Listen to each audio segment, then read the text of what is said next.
Hey everyone, hey everyone, how are you? I hope everything goes well. आज हम बात करने वाले हैं the most important chapter of polity which is fundamental rights. Fundamental rights क्यों important है? क्योंकि एक तो ये पहली बात बेसिक राइट्स है हमारे, तो इसके बारे में जानकारी लेना बहुत इंपॉर्टेंट है। और गवर्नमेंट एग्जाम्स में, वन डे एग्जाम्स में पॉलिटी के में से जो भी टॉपिक, उसमें से सबसे मोस्ट फेवरेट टॉपिक है ये फंडामेंटल राइट्स वाला। तो इसको बहुत ज़्यादा इंटरेस्टिंग तरीके से इसको पढ़ना है, समझना है, और सारा कॉन्सेप्ट अच्छे से समझ के हमें एग्जाम्स में सारे स्कोर करना है इन दिस चैप्टर। सारे हमारे सही होने चाहिए, ये हमारे दिमाग में एक थॉट होना चाहिए, तब तो हम अच्छे से कर पाएंगे। और हमें जनरल पर्पस के हिसाब से भी हमें अपने बेसिक राइट्स तो पता होने चाहिए। अगर हम इस कंट्री में रह रहे हैं, हमारे पास क्या लिबर्टी है, क्या फ्रीडम है, ये तो पता होना चाहिए ना। तो इस बेसिस पे हम स्टार्ट करते हैं अपना फंडामेंटल राइट्स। फंडामेंटल राइट्स क्यों इंपॉर्टेंट है और क्या ये इंपॉर्टेंस रखते हैं, आज हम उसके बारे में बात करने वाले हैं, ठीक है। तो फंडामेंटल राइट्स को फंडामेंटल राइट्स क्यों बोला गया?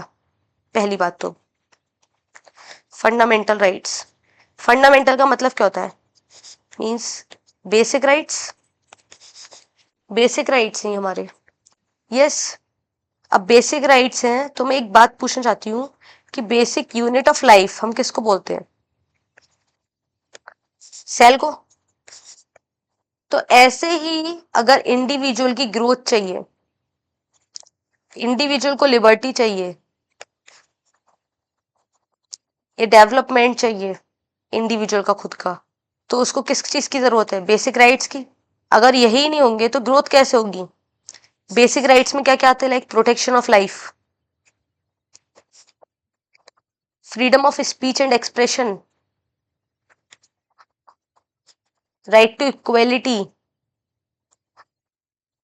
These are the fundamental rights, these are the basic rights. अब हम वो एक एक करके डिस्कस करेंगे अच्छे तरीके से। बस मैंने बताया कि फंडामेंटल इसका नाम क्यों रखा गया, ये हमारे लिए बहुत इंपॉर्टेंट था जानना। अब हम बात करते हैं फंडामेंटल राइट्स के बारे में। फंडामेंटल राइट्स जो हैं वो part third of the constitution में एंश्राइन किया गया है। इसको मैग्ना कार्टा ऑफ इंडिया क्यों बोला गया है, ये मैंने बता दिया, क्योंकि बेसिक राइट्स प्रोवाइड करता है ये। और ये justiciable in nature. Justiciable means हम अगर हमारा कोई भी फंडामेंटल राइट वायोलेट होता है तो हम डायरेक्टली सुप्रीम कोर्ट जा सकते हैं। किस आर्टिकल के थ्रू? बाय आर्टिकल 32 और बाय आर्टिकल 226 हम जा सकते हैं हाई कोर्ट। इसीलिए इसको इम्पोर्टेंस दी गई है, क्योंकि जस्टिशिएबल इन नेचर है। हम डायरेक्टली अगर हमारे ये राइट वायलेट होते हैं तो हम डायरेक्टली सुप्रीम कोर्ट जा सकते हैं। बहुत बड़ी पावर है, इसीलिए इम्पोर्टेंस रखते हैं। और ये जो है कॉन्स्टिट्यूशन ऑफ इंडिया में जो लिखे गए हैं और ये गारंटीड करते हैं कि विदाउट एनी डिस्क्रिमिनेशन ये फंडामेंटल राइट सबको मिलने चाहिए। और ये प्रमोट क्या करते हैं? पॉलिटिकल डेमोक्रेसी को प्रमोट करते हैं। इतनी बात हो गई क्लियर। अब हम बात करते हैं ओरिजिनली जो हमारे कॉन्स्टिट्यूशन में थे वो पहले कितने राइट्स थे? 7 फंडामेंटल राइट्स थे। अब कितने हैं? 6 हैं। अब 6 फंडामेंटल राइट्स है, यस। 6 fundamental rights. अब हम बताएंगे पहले right to equality, right to freedom, right against exploitation, right to freedom of religion, cultural and educational right, right to property and right to constitutional remedies. These 7 rights are originally written in the Constitution of India, but presently these 6 rights are there. ये वाला right हट चुका है, right to property. Right to property हट चुका है। क्यों हट चुका है ये बताएंगे। राइट टू प्रॉपर्टी क्यों हट चुका है ये बताते हैं। राइट टू प्रॉपर्टी अब किस में पहुंच चुका है? राइट टू प्रॉपर्टी जो है इसको bye 44th constitutional amendment act 1976 के थ्रू हटाया गया और इसको part 12 of the constitution, part 12 bye article 300 ए में ऐड कर दिया गया। ये राइट टू प्रॉपर्टी हटाया क्यों? अब कोई डेवलपमेंट के लिए, कोई इंफ्रास्ट्रक्चर बनाने के लिए किसी की प्राइवेट लैंड चाहिए, ठीक है। अगर मेरी कोई प्राइवेट लैंड है पर्सनली, अगर मुझे नहीं देना तो मैं क्या कहूंगी? मेरा राइट वायलेट हो रहा है। और मैं डायरेक्टली कहाँ जाऊंगी? सुप्रीम कोर्ट जाऊंगी कि मेरा तो राइट वायलेट हो रहा है, राइट टू प्रॉपर्टी का, और मेरी ये गवर्नमेंट प्रॉपर्टी ले रही है, मैं उसको नहीं दे सकती क्योंकि मेरा राइट वायलेट हो रहा है। तो बेसिक राइट है मेरा, राइट टू प्रॉपर्टी का। इससे फिर क्या होगा, हमारा ग्रोथ नहीं हो पाएगा, हमारा डेवलपमेंट नहीं हो पाएगा हमारी कंट्री का। तो इसीलिए सुप्रीम कोर्ट में बहुत ज्यादा केसेस जाने लग गए। इंफ्रास्ट्रक्चर चाहिए, ग्रोथ हो नहीं पाएगा, डेवलपमेंट हो नहीं पाएगा। अगर इस चक्कर में फिर क्या हुआ, राइट टू प्रॉपर्टी को हटाया गया और इसको एज अ लीगल राइट इसको ऐड किया गया in part 12 of the constitution by article 300A। अब हम बात करते हैं right to equality, right to freedom, right against exploitation, right to freedom of religion, cultural and educational right and right to constitutional remedies. These 5-6 rights are originally written in the constitution. अब जो हमारे present के हैं, ठीक है।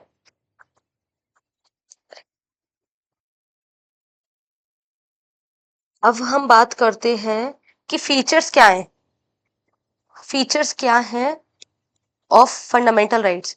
ये जो rights हैं, कौन कौन से राइट्स जो हमने सिटीजनशिप में पढ़े थे, जो कि केवल और केवल सिटीजन्स को दे रखे हैं, वो पढ़े थे हमने सिटीजनशिप में अच्छे से।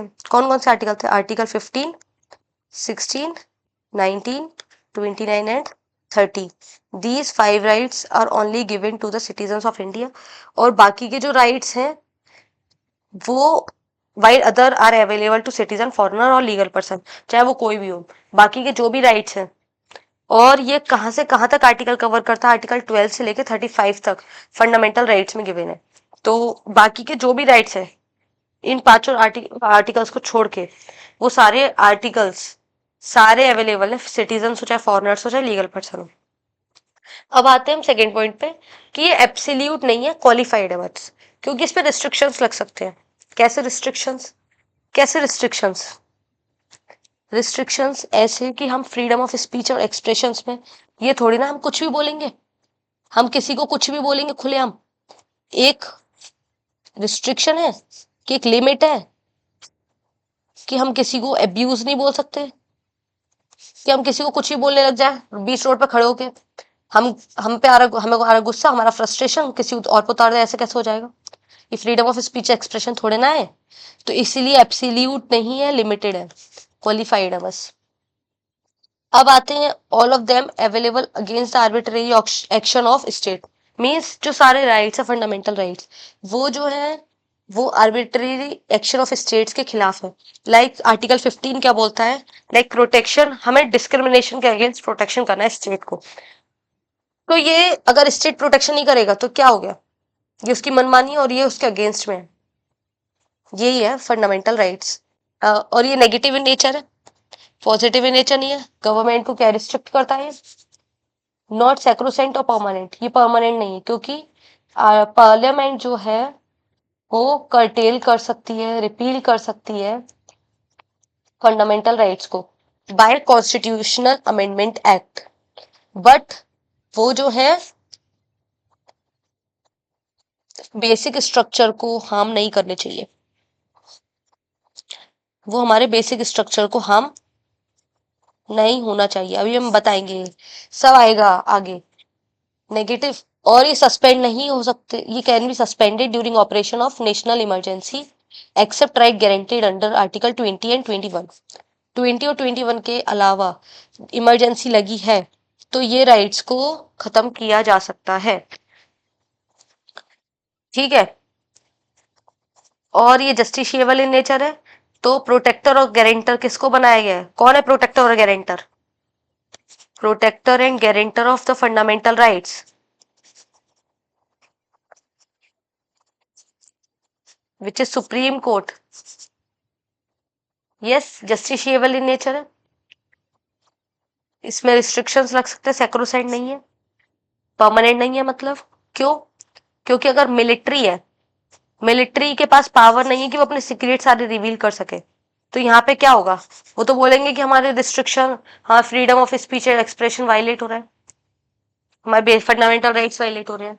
तो इसलिए ये लिमिटेड है, परमानेंट नहीं है, और ये एब्सोल्यूट भी नहीं है।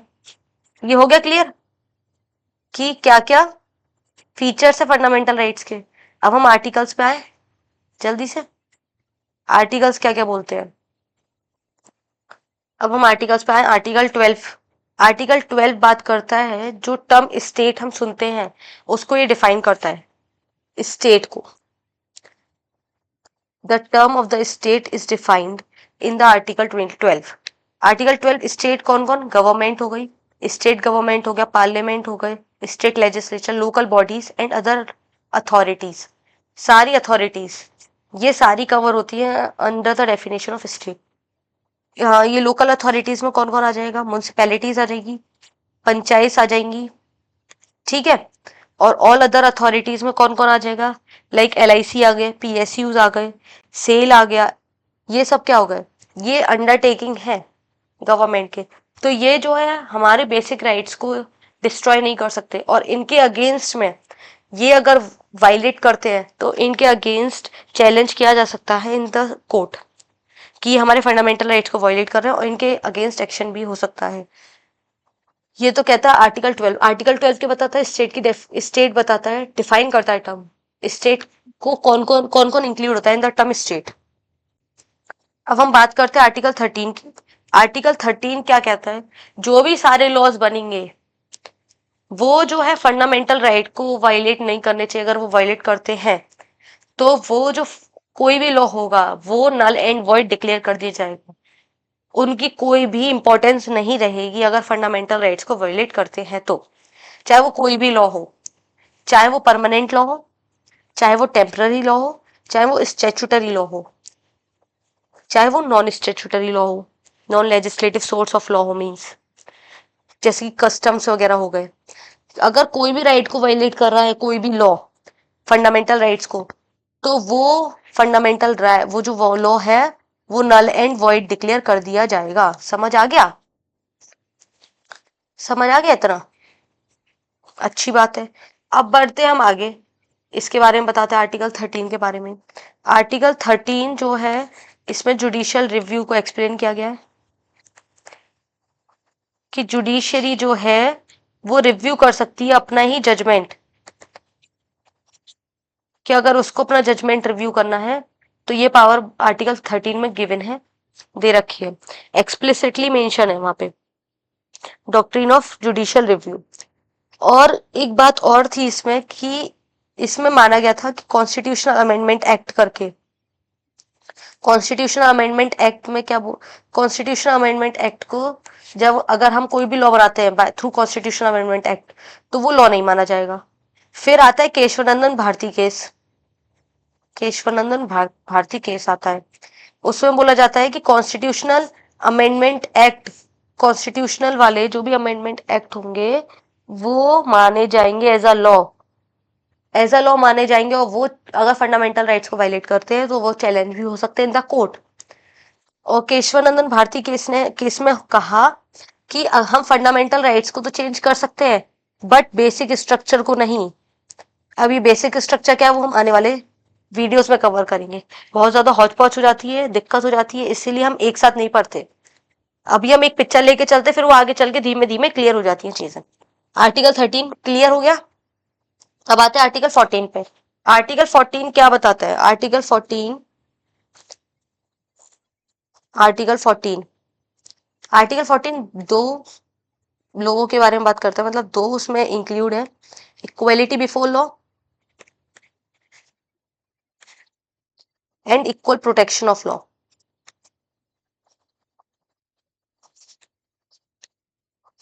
This concept is taken from the Britain origin, ये ब्रिटेन का है और ये अमेरिकन का है। ये नेगेटिव इन नेचर है।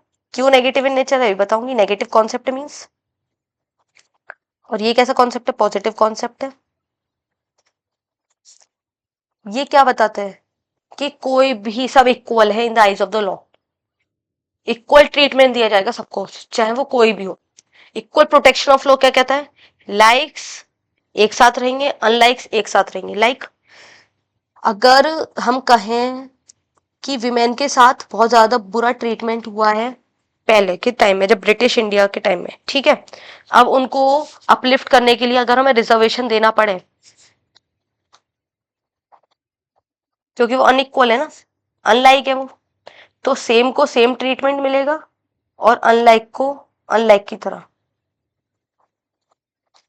मतलब उनको रिजर्वेशन दे सकते हैं एज पर equal protection of law, but equality before law के अंडर हम सबको इक्वल समझेंगे, इक्वल मानेंगे, सारा लॉ जो है वो इक्वली इन्फोर्स होगा। इसमें ना हम रिजर्वेशन दे सकते, ना हम इनको कोई प्रोटेक्शन दे सकते, सब इक्वल है, चाहे वो अमीर हो चाहे वो गरीब हो। हम अमीर गरीब को अमीर बनाने के लिए भी कोई भी उसमें एड और हेल्प नहीं कर सकते। अगर सपोज करो टैक्स ब्रैकेट है, अगर हमने रिच को राशन नहीं देती गवर्नमेंट, अगर पुअर को राशन देती है, बट इक्वलिटी बिफोर लॉ के अंडर में ये अलाउड नहीं है, इसलिए नेगेटिव कॉन्सेप्ट है, और इक्वल प्रोटेक्शन ऑफ लॉ जो है वो पॉजिटिव कॉन्सेप्ट है। हो गया क्लियर? अब हम बात करते हैं, ये रहा इक्वलिटी बिफोर लॉ क्या है, एक नेगेटिव इन नेचर है, मीन्स नेगेटिव कॉन्सेप्ट है, ये ब्रिटिश ओरिजिन का है, और इसमें कोई भी स्पेशल प्रिविलेज नहीं मिलता कोई भी पर्सन को, इसमें सबको इक्वल माना जाता है, इक्वल इक्वलिटी है यहाँ पे।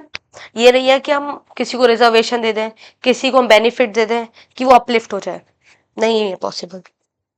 और इक्वल प्रोटेक्शन ऑफ लॉ क्या है, positive in nature means positive concept है। इसमें हमें क्या होता है कि सिमिलर लोगों को सिमिलर की तरह ट्रीट किया जाएगा, और दूसरे लोगों को जैसे सिमिलरली सूटेड लोग हैं उनको सिमिलर ट्रीटमेंट दिया जाएगा। लाइक मैंने बताया रिजर्वेशन ऑफ विमेन, हमें एजुकेशनली और इकोनॉमिकली बैकवर्ड कास्ट जो है, बैकवर्ड क्लासेस जो हैं, उनको अगर हमें रिजर्वेशन देना है इन गवर्नमेंट जॉब्स तो वो भी अलाउड नहीं करता है, इस पर equality before law, but equal protection of law में ये अलाउड है, इसलिए इसको हम पॉजिटिव कॉन्सेप्ट बोलते हैं।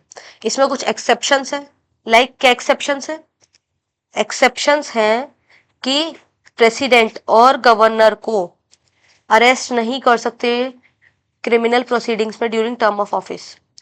कोई भी मेंबर ऑफ पार्लियामेंट हो या स्टेट लेजिस्लेचर हो, वो लाइबल नहीं होगा, किसमें कुछ भी बोले वो, चाहे पार्लियामेंट में चाहे स्टेट लेजिस्लेचर में, वो लाइबल नहीं है कि वो कोर्ट ऑफ लॉ में जाके वो प्रोसीडिंग्स उनकी स्टार्ट कर दी जाए, ये एक्सेप्शन है। फॉरेन रूलर हो या एम्बेसडर हो या डिप्लोमेट हो, वो इंजॉय करते हैं सारी immunity from civil and criminal proceedings. ये तो क्या एक्सेप्शंस। अब हम बात करते हैं आर्टिकल 15 की।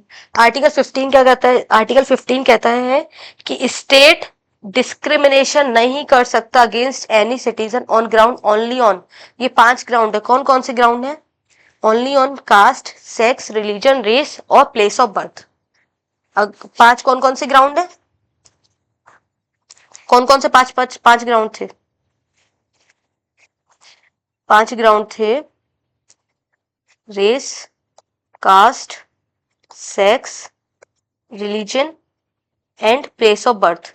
दीज 5, इन 5 के हिसाब से हम इनको डिस्क्रिमिनेट नहीं कर सकते, state shall not discriminate against any citizen. इस 5 ग्राउंड्स के ऊपर हम किसी भी सिटीजन को डिस्क्रिमिनेट नहीं कर सकते। ये तो हो गया आर्टिकल 15(1). 15(2) क्या कहता है, कोई भी सिटीजन को डिस्क्रिमिनेट नहीं कर सकते कि वो एक्सेस नहीं कर सकते रोड्स को या पब्लिक पार्क्स को या शॉप्स को या होटल्स को या पब्लिक बाथिंग ग्राउंड्स जो होते हैं उसमें, क्रिमेशन ग्राउंड्स होते हैं, हम उसमें डिस्क्रिमिनेशन नहीं कर सकते, ये 15(2) कहता है। अब हम बात करें 15(3), 15(4), 15(5) क्या कहता है। 15(3) कहता है, मैं लिखती हूँ 15(3). 15(3) कहता है state is permitted to make special provisions. किसके लिए स्पेशल प्रोविजंस बना सकता है, फॉर विमेन एंड चिल्ड्रन। वो स्पेशल प्रोविजंस बना सकता है for women and children, like education का फंडामेंटल राइट है, एजुकेशनल राइट टू एजुकेशन, तो एजुकेशन अगर चिल्ड्रन को देना है, अगर न्यूट्रिशन प्रोवाइड करना है, लाइक वैक्सीनेशन लगवाना है, तो ये क्या है, रिजर्वेशन देना है विमेन को। कि कैसे रिजर्वेशन, जॉब्स में फीस जो है एग्जेम्प्टेड है फॉर विमेन कुछ कुछ एग्जामिनेशंस में, तो ये क्या हो गया, ये स्पेशल राइट हो गया। स्पेशल प्रोविजन, स्पेशल कुछ ट्रीटमेंट दिया जा रहा है विमेन्स को, चिल्ड्रंस को, कि वो अपलिफ्ट हो सके। यस। और आर्टिकल 15 सब क्लॉज 4 क्या कहता है? आर्टिकल 15 सब क्लॉज 4 कहता है state is permitted to make any special provision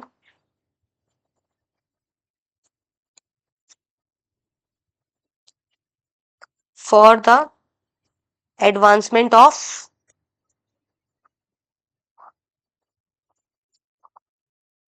any backward which is socially and economically backward class. Sorry, educationally, not economically. Educationally backward class or citizen for scheduled caste and scheduled tribe. मतलब state कोई भी special provision बना सकता है for any educationally और socially backward class है, for SC and ST। Article 15(6) क्या कहता है? आर्टिकल 15(6), एक सेकेंड। आर्टिकल 15 सब क्लॉज 5 क्या कहता है? कि स्टेट के पास पावर है कि वो कोई भी स्पेशल प्रोविजन बना सकता है for the advancement of any socially और educationally backward class in their education institution. Educational institutions में क्या है, उनको रिजर्वेशन मिल सकता है फॉर SC एंड ST। क्यों? क्योंकि उनको अपलिफ्ट करना है। For SC and ST in educational institution, उसमें क्या है, रिजर्वेशन मिल सकता है। और इसी के अंडर 93rd अमेंडमेंट एक्ट 2005 में क्या बोला गया कि जो OBC है उनको सेंट्रल हायर एजुकेशन इंस्टीट्यूशंस में 27% का कोटा मिलेगा, इंक्लूडिंग IITs एंड IIMs। ठीक है, including IITs and IIMs, IITs and IIMs। 15 sub clause 5 समझ आ गया कि स्टेट के पास पावर है कि वो कोई भी स्पेशल प्रोविजन बना सकता है for the advancement of the socially and educationally backward class for SC and ST, कि वो एजुकेशन में उनको कोटा रिजर्वेशन मिले। और इसी के अंडर 93rd अमेंडमेंट एक्ट हुआ 2005 में, जिसमें 27% जो है रिजर्वेशन दिया जाएगा OBCs को इन central higher education institutions including IITs and IIMs। और चाहे वो पब्लिक एडेड हो या वो प्राइवेट एडेड हो, उनमें भी रिजर्वेशन मिलेगा। ठीक है, ये तो हो गया article sub clause 5, 15 sub clause 5 sorry. 15 sub clause 6 क्या कहता है कि जो भी स्टेट के पास पावर है कि वो कोई भी स्पेशल प्रोविजन बना सकती हैं for economically weaker section of citizens. अगर इनको छोड़कर, लाइक SC ST OBC को छोड़कर कोई भी इकोनॉमिकली बैकवर्ड वीकर सेक्शन से बिलोंग करता है on the basis of income, weaker section से बिलोंग करता है, तो उनको 10% का रिजर्वेशन मिलेगा under the category of EWS, जो कि कब आया था? 103rd अमेंडमेंट के एक्ट थ्रू आया था इन 2019। ये अभी हम डिस्कस करेंगे। 15 सब क्लॉज 6 समझ आ गया? ये तो हो गया आर्टिकल 15 के बारे में बात। इसमें क्या क्या है ये समझ आ गया। 15(4)(3) मैं एक बार और समराइज कर देती हूँ। आर्टिकल 15 क्या बात करता है? आर्टिकल 15 बात करता है कि स्टेट जो है वो डिस्क्रिमिनेट नहीं कर सकता अगेन कोई भी सिटीजन्स को on the ground of, only on the ground of, only word is included in this, only on the ground of race, caste, sex, religion and place of birth. Yes. फिर article 15 sub clause 2 क्या कहता है कि कोई भी citizen को discriminate नहीं किया जा सकता कि वो एक्सेस नहीं कर सकते किसको, लाइक पब्लिक पार्क्स को, रोड्स को, होटल्स को, शॉप्स को, रोड्स हो गए, यस, तो इसमें डिस्क्रिमिनेट नहीं किया जा सकता। 15 सब क्लॉज 5(3) क्या कहता है? 15 सब क्लॉज 3 कहता है कि स्टेट के पास पावर है कि वो कोई भी स्पेशल प्रोविजन बना सकती है फॉर चिल्ड्रन एंड विमेन, कि अगर मैटरनिटी लीव देनी है तो वुमेन को दी जाएगी, तो ये क्या हो गया, स्पेशल प्रोविजन हो गया, तो एक एक्सेप्शन है। 15 सब क्लॉज 4 क्या कहता है कि स्टेट के पास पावर है, परमिट है, state is permitted to make any special provisions for any socially and educationally backward section, कोई भी हो, for the scheduled caste and scheduled tribe, वो बना सकते हैं। लाइक फीस कंसेशन मिलता है इन पब्लिक एजुकेशन इंस्टीट्यूशंस, चाहे वो गवर्नमेंट जॉब्स में भी मिलता है, तो ये क्या हो गया, स्पेशल प्रोविजन हो गया। आर्टिकल 15 सब क्लॉज 5 क्या कहता है कि स्टेट के पास पावर है, उनको एम्पावर कर रखा है कि वो कोई भी स्पेशल प्रोविजंस बना सकते हैं for the advancement of the educationally and socially backward class of citizen for schedule caste and schedule tribe, क्यों in educational institution, central higher institution जो है उसमें परमिशन है कि उनको रिजर्वेशन मिले, क्योंकि उनको भी अपलिफ्ट होना है, बहुत ज्यादा उन्होंने डिस्क्रिमिनेशन झेला, तो एक इक्वलिटी भी तो लानी है सोसाइटी में, यस। आर्टिकल 15 सब क्लॉज 6 क्या कहता है कि स्टेट के पास पावर है कि वो कोई भी स्पेशल प्रोविजन बना सकते हैं for the economically weaker section, इन सबको छोड़कर वो 10% कोटा देंगे for EWS, economically weaker sections को, ठीक है, ये हो गया 15। अब हम बात करते हैं आर्टिकल 16 की। आर्टिकल 16 क्या कहता है कि equality of opportunity in public employment means क्या है, इसका मतलब क्या है, इसका मतलब है, एक सेकेंड, ये एरो बड़ा दिक्कत काट रहा है आज, कोई बात नहीं। Equality of opportunities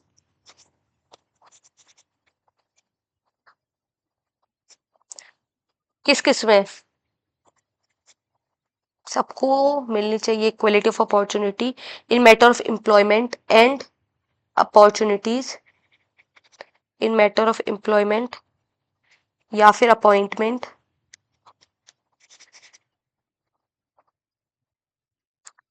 to any office under the state, और इसमें कोई भी सिटीजन्स को डिस्क्रिमिनेट नहीं किया जाएगा ऑन द ग्राउंड्स ऑफ, कौन कौन से ग्राउंड्स पे, on only on the grounds of,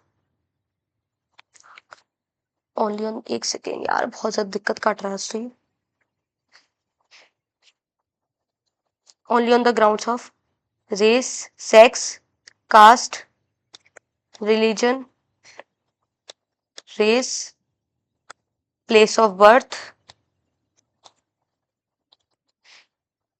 decent और रेजिडेंस। 15 आर्टिकल में 5 ग्राउंड्स थे, इसमें 7 है, race, caste, sex, religion, place of birth, descent and residence. इनके ग्राउंड्स पे कोई भी सिटीजन्स को डिस्क्रिमिनेट नहीं किया जा सकता इन पब्लिक एम्प्लॉयमेंट। अब क्या हुआ कि इसमें भी एक्सेप्शंस है, इसमें क्या एक्सेप्शंस है, इसमें एक्सेप्शंस है कि पार्लियामेंट जो है प्रिस्क्राइब कर सकती है residence for the certain employment, parliament दे सकती है रेजिडेंस रहने को, स्पेशल प्रोविजन दे सकती है एम्प्लॉयमेंट। जो बी है उसमें क्या बोला गया कि स्टेट जो है रिजर्वेशन दे सकती है for the backward classes, backward classes को भी रिजर्वेशन मिल सकता है, ठीक है। बैकवर्ड क्लासेस को पार्लियामेंट जो है वो क्या है, रेजिडेंस दे सकती है रहने के लिए for certain employments, like IAS IPS को मिलता है, अगर आप क्लियर करते हैं तो आपको भी मिलेगा रेजिडेंस रहने के लिए, सब में सारी गवर्नमेंट जॉब्स में तो अवेलेबल नहीं है ये, सर्टेन एम्प्लॉयमेंट में ही अवेलेबल है, ठीक है। और क्या है इसमें कि स्टेट परमिट करता है कि वो एक स्पेशल रिजर्वेशन दे सकते हैं इन द गवर्नमेंट जॉब्स। 10% का रिजर्वेशन दे सकते हैं for the economically weaker sections. Economically weaker sections को एक जो है 10% का रिजर्वेशन प्रोवाइड किया जा सकता है। 10% का reservation in government jobs for EWS category.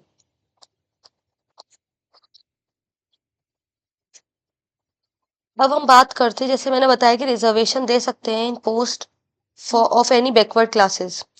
तो इसमें क्या हुआ कि केस हुआ, मंडल कमीशन आया था। मंडल कमीशन, इसमें क्या हुआ कि मंडल कमीशन बना था, जिसको किसने अपॉइंट किया था? मोजाई देसाई गवर्नमेंट ने। मोजाई देसाई की गवर्नमेंट थी उस टाइम, तो उसमें अपॉइंटमेंट हुआ था मंडल कमीशन का। मंडल कमीशन का उस टाइम अपॉइंटमेंट हुआ था इन 1979 बाय मोजाई देसाई गवर्नमेंट, ठीक है। ये क्यों बनी थी? इसको सेकंड बैकवर्ड कमीशन ही बोलते हैं। ये अंडर बीपी मंडल के अंडर इसको बनाया फ्रेम, ये बनाई गई कमीशन। ये क्या थे? ये एक एमपी थे। तो इसको इसमें क्या इन्वेस्टिगेट करना था? इसमें इन्वेस्टिगेट करना था कि सोशली और इकोनॉमिकली बैकवर्ड क्लासेस की क्या कंडीशन है, उसको इन्वेस्टिगेट करना था। तो उसमें पता लगा कि जो 52% है, 52% ऑफ पॉपुलेशन जो है वो कैसी पॉपुलेशन है? ओबीसी की population excluding SC and ST. तो उसमें ये इसको इस रिपोर्ट ने क्या रिकमेंड किया? इस रिपोर्ट ने ये रिकमेंड किया कि 27% जो है वो रिजर्वेशन दिया जाए फॉर ओबीसीज, और टोटल जो है वो 50%, total reservation including SC, ST and OBC. मतलब ओबीसी को 27% रिजर्वेशन दिया जाए एज पर मंडल कमीशन रिपोर्ट। मंडल कमीशन ने रिकमेंड किया 27% और 50% तीनों को मिला के एससी, एसटी एंड ओबीसी। फिर इन 1990 में क्या होता है? 1990 में नरसिम वीपी सिंह की गवर्नमेंट आती है। 1990 में क्या होता है? वीपी सिंह की गवर्नमेंट आती है और उन्होंने डिक्लेयर कर दिया रिजर्वेशन 27% का। उन्हें 27% का वीपी सिंह की गवर्नमेंट ने जो है डिक्लेयर कर दिया reservation for OBC in government jobs. फिर आता है 1991 की बारी। 1991 में नरसिम्हा राव गवर्नमेंट आती है। नरसिम्हा राव गवर्नमेंट, तो उसमें उनने दो क्राइटेरिया रखते हैं वो, ए एंड बी। ए में क्या बोलते हैं कि प्रेफरेंस जो है ओबीसीज में ऑन द किसके इकोनॉमिक बेसिस पे दी जाएगी, इकोनॉमिक क्राइटेरिया के बेसिस पे। ये नहीं कि सबको इकोनॉमिकली जो वीकर है उसको रिजर्वेशन मिलेगा, पहली बात। और दूसरी बात, रिजर्वेशन जो है 10% का वो इकोनॉमिकली बैकवर्ड सेक्शन को मिलेगा एक्सक्लूडिंग, जो कि इसमें कवर नहीं हो रही, लाइक एससी, एसटी, ओबीसी तो कवर हो गए, और जो जनरल वाले जो हैं, जो इस कैटेगरी में रिजर्वेशन में नहीं आते और जो इकोनॉमिकली वीकर सेक्शंस हैं, तो उनको 10% का रिजर्वेशन दिया जाएगा इन गवर्नमेंट जॉब्स। फिर ये केस जाता है सुप्रीम कोर्ट के पास। सुप्रीम कोर्ट जो है इसमें रिव्यू करती है। वो इस क्लॉज को, बी वाले क्लॉज के लिए तो मना कर देती है। बी वाले क्लॉज के लिए क्या होता है? ये कैंसिल कर दिया जाता है, बी वाला क्लॉज, ठीक है। और ए वाले क्लॉज में क्या होता है? इसमें क्रीमी और नॉन क्रीमी दो लेयर बना दी जाती हैं। क्रीमी और नॉन क्रीमी लेयर, ये जो है किसके बेसिस पे हो गया? इकोनॉमिक क्राइटेरिया के बेसिस पे, इनकम के बेसिस पे इसको बना दिया गया। ये तो है मंडल कमीशन की बात। हो गए क्लियर? ये बहुत ज्यादा इंटरेस्टिंग थी। एक बार और बता दूंगी, बता देती हूँ। मतलब मंडल कमीशन बना था, आज तो पता नहीं क्या हो गया, बहुत ज्यादा दिक्कत हो रही है। मंडल कमीशन बना था इन 1979। ये किसने अपॉइंट किया था? मोजाई देसाई की गवर्नमेंट ने, अंडर बीपी मंडल, जो कि इसके चेयरमैन थे, ये एक एमपी थे। इनने ये सेकंड, इसको हम सेकंड बैकवर्ड कमीशन भी बोलते हैं। इनको ये कमीशन क्यों फ्रेम किया? क्योंकि इन्वेस्टिगेट करनी थी conditions of OBCs, other backward classes की कंडीशन को हमें इन्वेस्टिगेट करना था। इनने बताया कि 52% की पॉपुलेशन जो है वो एक्सक्लूडिंग एससी एंड एसटी, वो ओबीसी की पॉपुलेशन है। ठीक है, ओबीसी की पॉपुलेशन है। फिर क्या हुआ कि इन्हें बोला, इन्हें रिकमेंड किया कि 27% जो है रिजर्वेशन वो ओबीसी को दे दिया जाए इन गवर्नमेंट जॉब्स, और टोटल 50% मीन्स एससी एसटी और ओबीसी को मिला के जो है गवर्नमेंट जॉब्स में 50% रिजर्वेशन दे दिया जाए। फिर क्या हुआ, फिर आते हैं 1990 की बारी। उसमें क्या होता है, बीपी सिंह की गवर्नमेंट होती है और ये डिसाइड करते हैं, इनने जो है डिक्लेयर कर दिया 27% reservation for OBCs in, for OBCs in government jobs.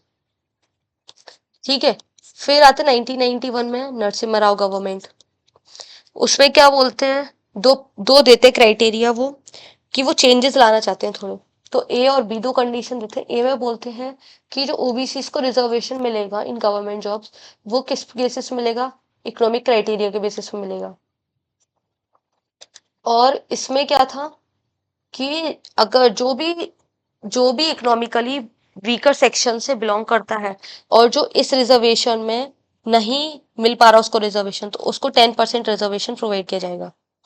इन्हें दो इंट्रोड्यूस किए चेंजेस। फिर ये जाता है सुप्रीम कोर्ट में केस। सुप्रीम कोर्ट में इसको तो मना कर देते हैं कि ये जो है इम्प्लीमेंट नहीं होगा। और फिर इसमें सुप्रीम कोर्ट दो लेयर्स बनाता है, क्रीमी एंड नॉन क्रीमी। ये किस बेसिस पे बनती है creamy and non creamy layer? ये बनती है इकोनॉमिक क्राइटेरिया के बेसिस पे, क्रीमी एंड नॉन क्रीमी। और ये जो भी रिजर्वेशन है प्रमोशन में एप्लीकेबल नहीं होगा, ये कैरी फॉरवर्ड हो सकता है ओनली अप टू 50%। टोटल 50% ही कैरी फॉरवर्ड होगा, ये नहीं कि पूरा 100% ही कैरी फॉरवर्ड कर दो। अगर इस साल अगर हमारा 100% रिजर्वेशन, मतलब 27% रिजर्वेशन यूज नहीं हो पाया, तो बाकी का बचा हुआ जो है वो कैरी फॉरवर्ड किया जा सकता है। ये तो हो गई आर्टिकल 16 की बात। अब हम बात करते हैं ईडब्ल्यूएस कैटेगरी का जो रिजर्वेशन है, मीन्स इकोनॉमिकली वीकर सेक्शन जो है उसका रिजर्वेशन की बात करते हैं। ये जो मने हो गई थी, फिर बाय सेंटर, इसको बाय लॉ जो है बाय अमेंडमेंट, इसको by 103rd amendment act include किया जाता है इन 2019 कि इन गवर्नमेंट जॉब्स में इनको रिजर्वेशन मिलेगा। ये हो गई आर्टिकल 16। अब आर्टिकल 17 क्या कहता है? आर्टिकल 17 कहता है कि अबॉलिशन ऑफ अनटचेबिलिटी, हमें अनटचेबिलिटी को खत्म करना है। बट अनटचेबिलिटी जो है वो कॉन्स्टिट्यूशन या फिर कोई एक्ट में भी डिफाइन नहीं है। आर्टिकल 17 तो इतना ही कहता है। अब आते हैं आर्टिकल 18 की बात। आर्टिकल 18 कहता है कि अबॉलिशन ऑफ टाइटल्स, जो भी पहले राजा महाराजा को टाइटल्स मिले हुए थे वो सारे खत्म कर दिए गए हैं। बट इसमें भी एक्सेप्शंस है। इसमें क्या क्या एक्सेप्शंस है कि ये प्रोहिबिट करता है कि हम कोई भी राइट को या कोई भी टाइटल को नहीं अडॉप्ट कर सकते एक्सेप्ट मिलिट्री या फिर एकेडमिक डिस्टिंक्शन से हमें मिले हो, क्योंकि वो हमें हार्ड वर्क करके मिले हैं ना, वो हमने स्किल्स के थ्रू, हार्ड वर्क के थ्रू एक्वायर किया है। ये नहीं हमें कि हेरिडेटरी है कि ट्रांसफर होता जा रहा है बिना कोई हार्ड वर्क किए। First exception. सेकंड था कि कोई भी सिटीजन ऑफ इंडिया कोई भी एक्सेप्ट नहीं करेगा कोई भी title from any foreign state. Third क्या था कि कोई भी फॉरेनर जो भी ऑफिस ऑफ प्रॉफिट होल्ड कर रहा है under the state means under the government, वो कोई भी एक्सेप्ट नहीं कर सकता title without the consent of the president. ठीक है, ये हो गया आर्टिकल 18। अब हम आर्टिकल 19 से नेक्स्ट वीडियो में कंटिन्यू करेंगे। टिल देन इसको अच्छे से रिवाइज कीजिए, और एकदम से बर्डन नहीं आए इसलिए मैं टॉपिक जो है पार्ट्स में डिवाइड कर करके बनाऊंगी वीडियोस, ये नहीं मैं एक साथ कंबाइन करके सारा दे दूं। जब तक आप इसको रिवाइज कीजिए तब तक हम मिलते हैं नेक्स्ट वीडियो में। Till then bye bye, take care and study hard.